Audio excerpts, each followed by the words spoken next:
Hello， 大家好，我是生活在泰国普吉岛的 Mike。今天我们家小孩的学校呢，召开幼儿园家长的家长会。那么这次家长会的主题是学校向家长介绍如何教授幼儿园阶段的孩子进行学习这个英语的发音和阅读。那么其实我已经是1年级的家长了，但是我对这个内容还是很感兴趣，因为这个内容可能会对一些人有一定的参考价值。那么我的视频呢，主要是分享泰国普吉岛的房产，以及我们在泰国的普吉岛的生活、学习和泰国的国际教育。那么如果说你对以上的内容感兴趣的话呢，请您订阅我的频道，谢谢。废话不多说，我们来看一下这次家长会是什么内容。Good morning, everybody. I'm sorry about the delay this morning. There's an issue with the projector, but Andy is very clever and was able to set this up as a second screen for us. So we are able to run our presentation this morning.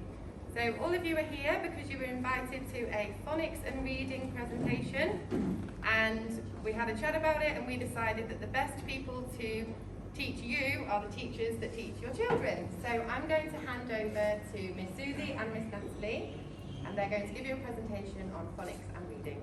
Okay. Hi, good morning everybody. All right.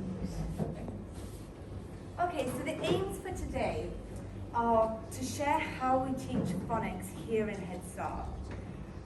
For many of you, this might be a brand new concept that we know a little bit about, but we don't know how we teach it here, and that is one of our major aims for today. Also, our next aim is to develop parents' confidence in assisting their children with reading. So, as you know, as we go into reception, they start to get their reading books with book club, and we'll just give you some tips, some ideas of how you can help at home with that. Also, we are going to share some examples of activities and resources that you can use to teach phonics, reading and writing at home, and how we use them here in school as well. Hello, good morning. So we are going to start with early reading. Now I know that the children that are in early years at the moment, they are not at a stage of reading as such, but just looking at books is enough for them to be decoding photos and pictures and illustrations and having an understanding of books, how to handle them, how to take care of them. Especially really important now where we've got a lot of use of tablets, it's really nice for them to see books and to use them. So we want to make them really love books. I read with the children every single day so that they get the joy out of books and storytelling and all of this sort of thing. So this is our early reading, because once we've got this foundation, then we can build on that. Once they love the books, then we can build on that love. So next slide. So this is how we support early reading in Head Start. We do lots of visits to the library, which teaches children about respecting our books, looking at what they like, what they don't like. We do. There's rules in the library, so they understand that they get to look at one book, then they need to put it away. So it really helps them build again that love and respect of reading in books. We have reading areas in all our classrooms. We have big bookshelves, so the children can access books at any point in the day. They can look at them, they share them with their friends. It's really wonderful to see. We do a lot of music, singing and nursery rhymes, and I know that sometimes we can feel a bit silly as adults doing that, but it's such a good way to help children with their language development and with understanding that there's a beginning and a middle and an end to a song, and if they enjoy it, it's all about getting them to enjoy it and love it. So this is a video, I think, of There will be many different ways to say this. Meena lives in India. Meena says Shanti. Can you say Shanti? Shanti. Emily lives in America. And Emily says peace. Can you say peace? Kenji lives in Japan. Kenji says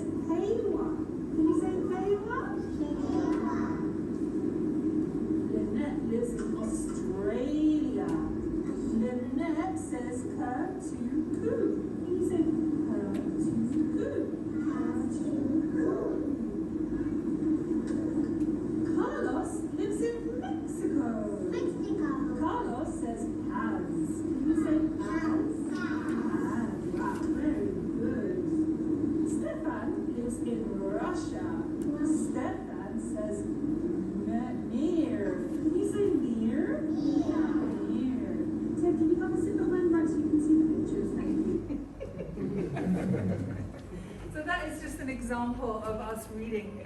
What I wanted to show in the video is that not only do I read the story to the children, but I also make sure that at the end that we are talking about the book, we're talking about the characters, we're talking about the story, and really getting the children to making sure that they are listening, because they'll know Miss Susie will ask them the questions, and just really getting to an understanding of the story and how it all goes. So as we've said here, there's a few more examples of reading in the classroom with one of our teachers, and also reading in the library.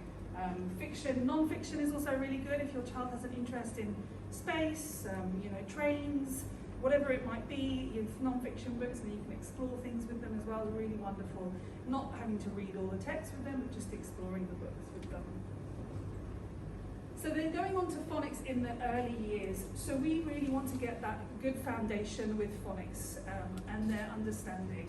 We start off with doing listening walks, as you can see at the top here, with non-clown. He's got the big ears on. We do that to make it fun. We go on listening walks around the school.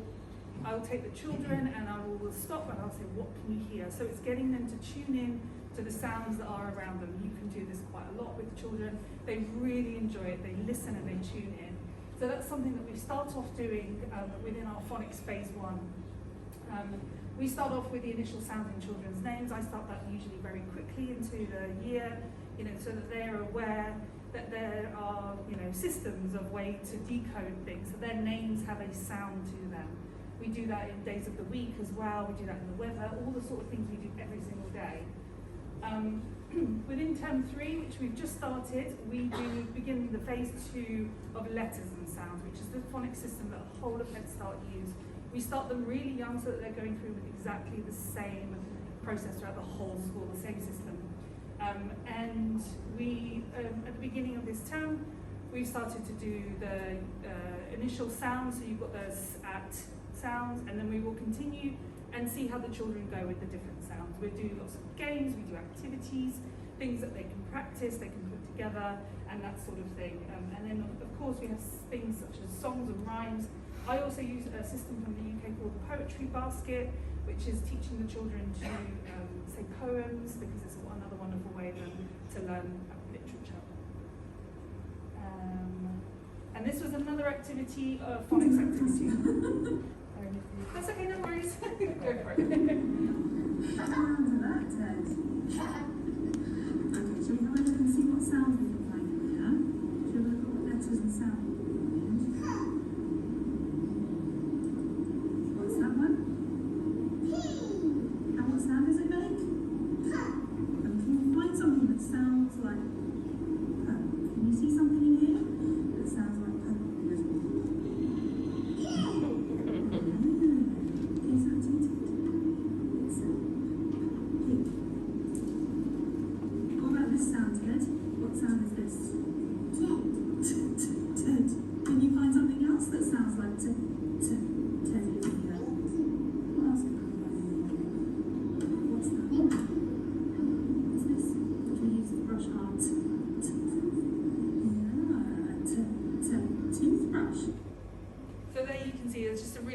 Activity, just getting them to search for the sounds, or even just to hear that there's an initial sound in every word we say. It's just quite a nice way to introduce phonics to your children in the early stages.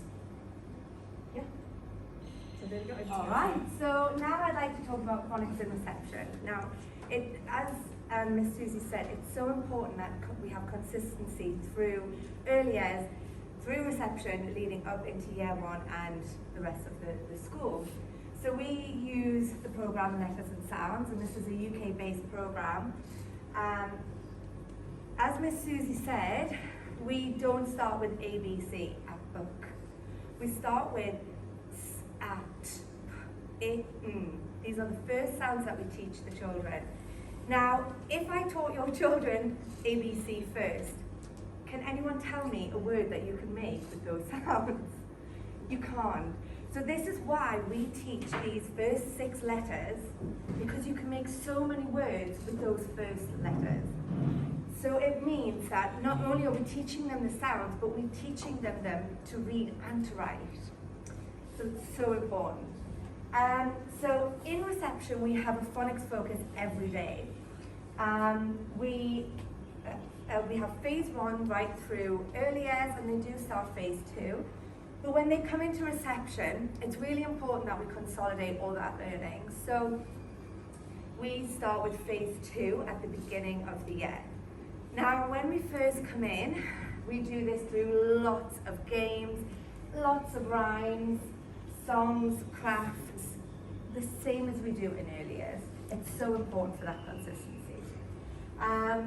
We also use the Jolly Phonics songs. Now, we don't use the whole program, but the children, a lot of children already know these songs from outside of school, and they're a great little action to teach them alongside the Letters and Sounds program. So overall, there are 6 phonics phases within Letters and Sounds. Now, in reception, we start in phase 2. We go on through phase 3, and we would like to get to the end of phase 4 by the end of reception. It is tricky because the further we get, the deeper we get into the Letters and Sounds program, we start learning digraphs, trigraphs, so those are 2 and 3 letters that make 1 sound. So it does become a lot more difficult. But what we find with the children is that they enjoy our phonics lessons because they're fun and they're engaging. So they're excited to learn the next sounds. So even though some of the sounds may be more difficult, for example, I, G, H, I, G, H, even though they're much more complex, we do it in a fun way. So they love to learn them. They get excited. You know, what new sound are we going to do today? So because we do it in such a fun way, they are already engaged and on board to learn the next sounds. Okay, so segmenting. This is a really important part of our phonics sessions. Now, Miss Susie was talking about tuning into sounds. Now, if we miss that first part in phase 1 and we're not teaching children to listen, this becomes so much more difficult because children will just hear bed as 1 sound, but we know that there are 3 sounds in that word. So it's so important that we teach children to tune into those sounds so that they can hear individual letters. So segmenting, breaking down the word. So b, f, d. And also, just while we've got these sounds up, a lot of children might say t or b or m. But what we want to be teaching the children is a nice fluid sound. So it's not m. That's called a schwa. We don't want to put that schwa on the end of the sound. So and t, it, tin, g, mug. So we can break those down really nicely and then blend them back together. So we're blending. So just the opposite way. So the children have segmented, they've broken down those words, and now it's about blending them back together. So bed. So there's lots of games that we can play for that as well. You can play I Spy, for example, but give them a whole word, so they have to blend that back together. Yes, so okay, and our tricky words. Now these are irregular words, they don't blend. So we teach these as sight words. These ones here, these 6, are our phase 2 words. I, go, no, to. As well, these are words that they can use in sentences a lot. So I go to the shop. And then these here are our phase 3 tricky words. They're a little bit more complex, but by now in reception, we have covered all of these tricky words, and they are using them in their own writing, which is great now. All right, so reading. Now here we have a little boy, and just before we start, I want to highlight that I talk a lot about the pictures in the books here, because when children get books with words, they often overly focus on the writing itself. But it's very important that the children still look at those pictures, gives them the comprehension of what's going on. We can ask lots of questions. So, Hippo, good. Hippo has a hat. Do hippos usually have hats? No. They don't have anything on their head in the wild. Do you think this is going to be a funny story? I do too.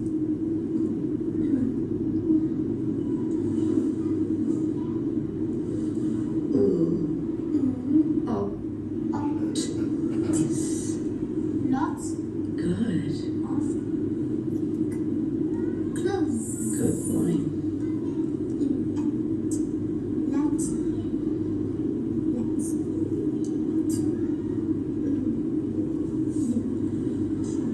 Try. Good. Them. Lots of clothes. Let's try them. So who's trying on the clothes, Turner? all of them. All of them. What are they?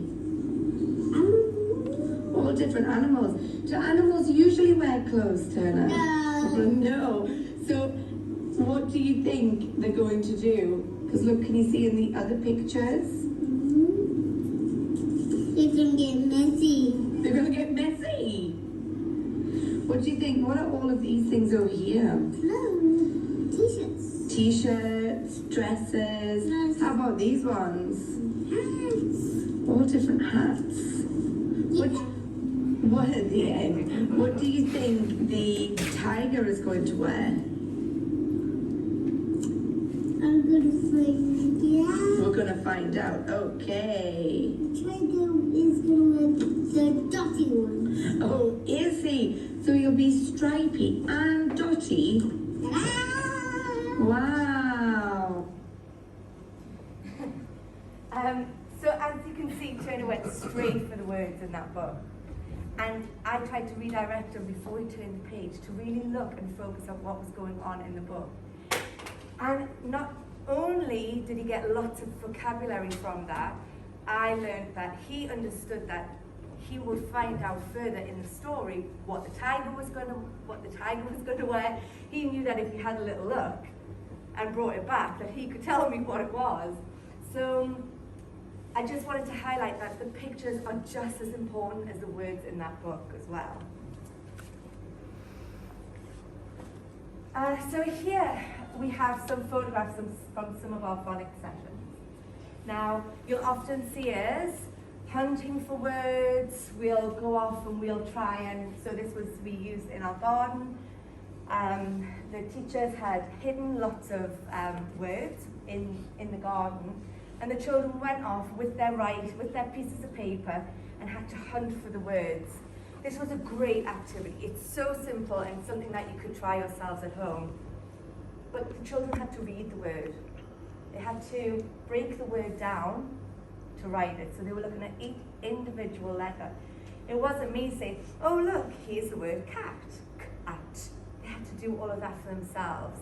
It was a really simple but fantastic game for the children to really look at those individual words themselves. Here we have Turner again, he's writing a sentence, and what we had done was we'd been learning the O sound. So we'd talked a lot about boats. So I'd asked the children to write a sentence about a boat. So we tried to include some of our tricky words. I can see the boat. The boat is on the sea. So again, writing doesn't always have to be, at a table. However the children want to write, however they are comfortable, it's great just to put pen to paper. Yeah.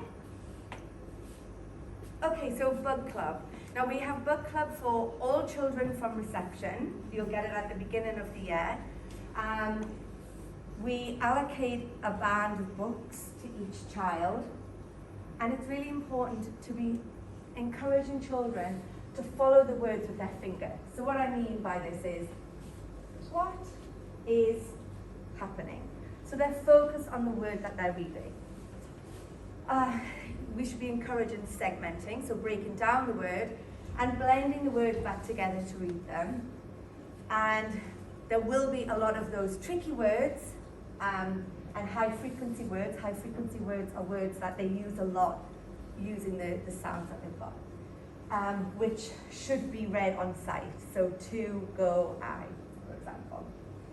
And then just, again, remember to talk about the story.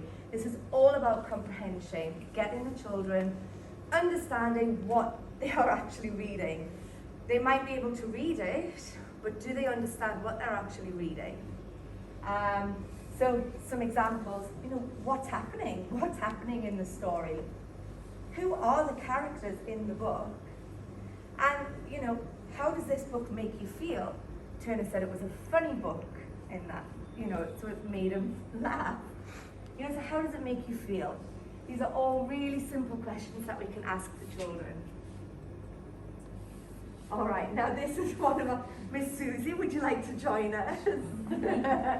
So this is one of the books that we have in book club. They're simple, at the beginning here, you have some notes that you can have a read through. So some blending, segmenting if you're still a little unsure. These obviously are all online, but like we've been saying throughout, it's really important to remember the pictures. The pictures help us understand the story. So I'm going to ask Miss Susie to come and read the book for us. All right, so Miss Susie, what is happening in this story? What do you think the story is going to be about? I have no idea. He's got some presents. What's the title? What's the book called? Nod. Nod. Who do you think Nod is? Boy? I think the boy could be called Nod. Maybe. What does it say on this present here, on this label? So this is one of our tricky words.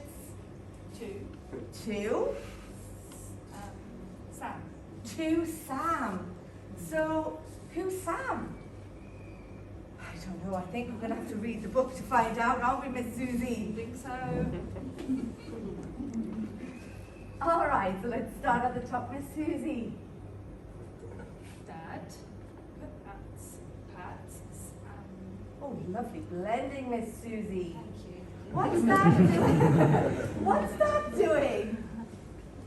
Petting. So who's this? Sam. So this is Sam. Oh. What does Sam have on his knee? It's a bowl. Do you eat a bowl on your knee, Miss Susie? No. So what does this say down here, Miss Susie? Sam is not a dog. Oh my goodness. So is this a dog bowl, Miss Susie? Oh. Maybe Wow. Miss Natalie. What do you think is going to happen next, Miss Susie? I don't know. Oh, let's keep reading. It's exciting. Oh. All right. So who knows? Sorry You'll about have to it. log on to Book Club to find out. Okay. Is this me, Miss Susie? Okay. So what can you do at home? Develop a love of books. Having books at home for your children to just, take out, have a read through. I'm sure you all have lots and lots of books at home, and I'm sure your children have particular favorites. And, reading at night time, I'm sure you all have great bedtime stories, and your child will probably want the same book every night, I'm sure. And, if you're feeling a bit tired and you accidentally miss a page, they'll know straight away. They'll know, because it's that repetition, and those children adore those books, and that's so great to have such an in-depth love for those stories. So again, just modeling how we hold the books. Your children seeing you read at home is also great. I know now a lot of things are online, but just saying, my book's on my Kindle, and then it's just children understanding that you can read in lots of different ways. Talk to them about the books. Model and expect good listening. So, get your children to really tune in when you're talking to them. Encourage the understanding and use of new vocabulary. That's again where those pictures come in, and really getting them understanding what they're reading.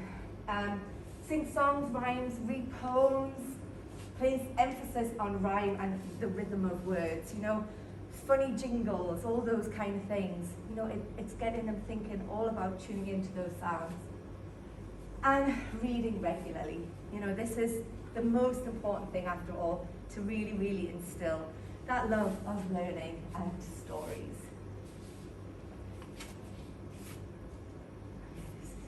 Yeah, sure. Okay, so I'm going to move on to writing because that runs alongside our phonics program here at Head Start. So we support writing through play. Now I know that sometimes that we can not really see the correlation, and there is a pressure that you may feel as parents that you want your children to be writing, and they will. But first of all, we really need to make them again love writing. So we need to bring it into their play. But we need to start right from the beginning, which is doing the big, big movements that will encourage the growth and development of their muscles. So they need big, strong muscles in their shoulders and their elbows, and they need that hand-eye coordination. So bringing them to the playground and getting them balancing on things is actually going to help them improve and develop their own writing skills.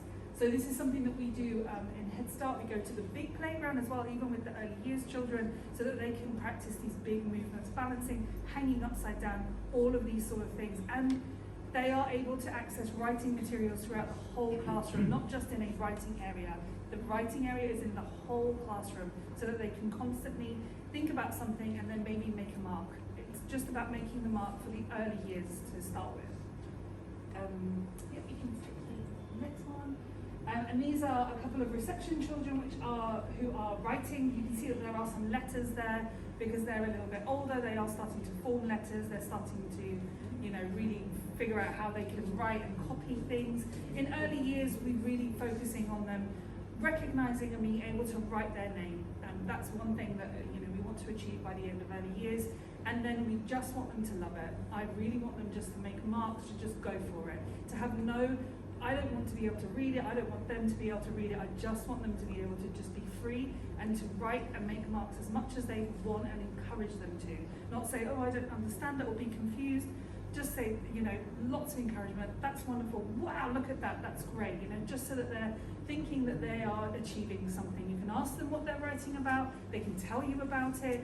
They have a wonderful way of being able to do that. We don't want to cut them off at this point by saying, I don't know what you're doing, or I don't understand it. We want them to be able to make lots of marks. So that's what we do in early years. This is an example of something we show in this presentation, which shows the two different hands of a child. You can see the development. On the left side is a early years or a foundation stage child. And then on the right side is the developed hand of around a 7-year-old. This is something you can, find on the internet. It's out there. It shows the development. You can see that the ligaments are a lot more stronger and a lot more developed, and especially in the wrist area. You can see here. So, forcing a child to hold a very small pencil at a too younger age is not going to help them. It's not going to do them any good. Getting them to love it, being able to help encourage them just to hold that pencil so that they can make marks is going to be a much more positive way into it.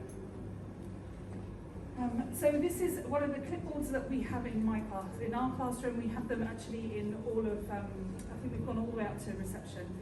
It's a method that I use back in the UK because you can have them everywhere. So we have them in the building area, we have them in the maths area, we have them in the book corner, we have them in the role play, and you'd be amazed at children, especially sometimes when we have difficulties with boys. Sometimes girls can really go towards writing, colouring in a lot, quicker, a lot easier. Boys there can be sometimes a little bit of a discrepancy in foundation. So I want the boys in my class to love it and to see that it's got a reason. They need to know that it's got a reason to why they're doing it as well. So if they are in the role play area, they can write down their food order, they can write down the menu. If they're in the construction area, they can write down the times of the trains and the cars and things like that. So it just makes it it gives it a little bit more meaning for them, which I found these clipboards to be really, really helpful. And then you've got the children. I wanted to show this because I'm really passionate about them making sure they've got this foundation.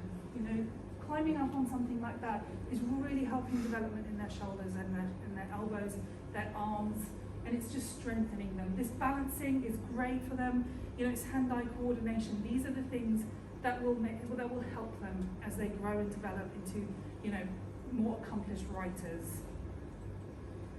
And then we've got the smaller other activities we do. So writing is not all about writing. You know, we've got Play-Doh.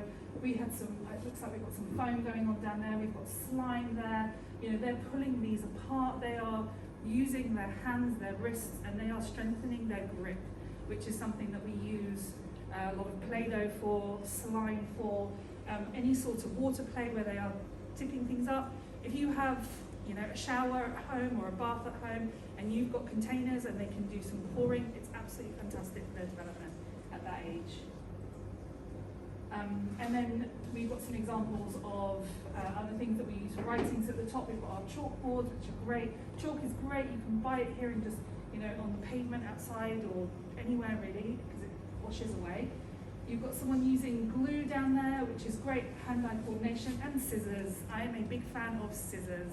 I've never in all my years seen any child harm themselves with scissors, so I do try and encourage people to have them at home. As long as you can see your child and you talk to them about not cutting hair or clothes, that's always a good conversation to have.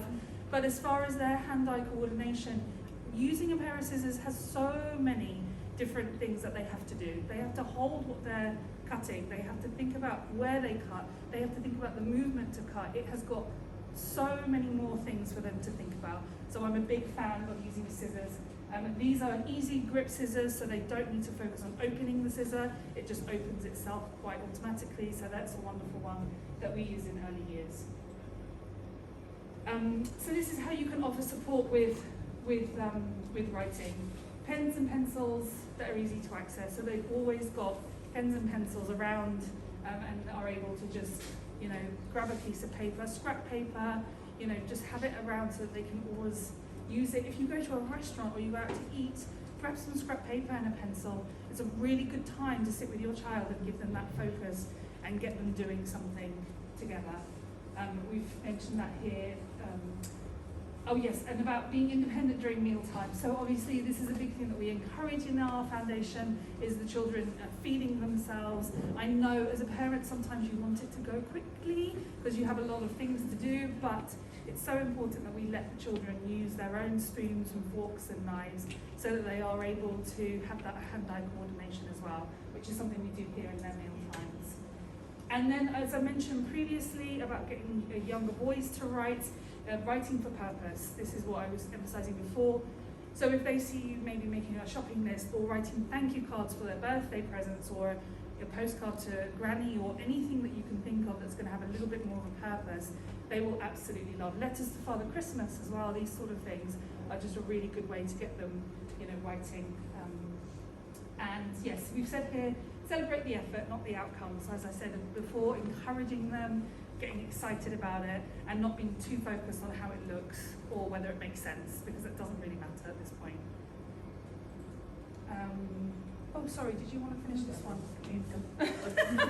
You're on a roll. Okay, so this is our last slide, and we just want to emphasize that, you know, our EYFS is all about partnership with parents. We are here, we have open doors, we are happy to talk to you about how you feel about your child's reading and writing. If you ever have any questions about our phonics systems that we use or anything that you feel you want to do at home, please always ask us, and just remember to be patient. It takes time, and you will see how your child progresses with their reading and writing, and how one day things suddenly click.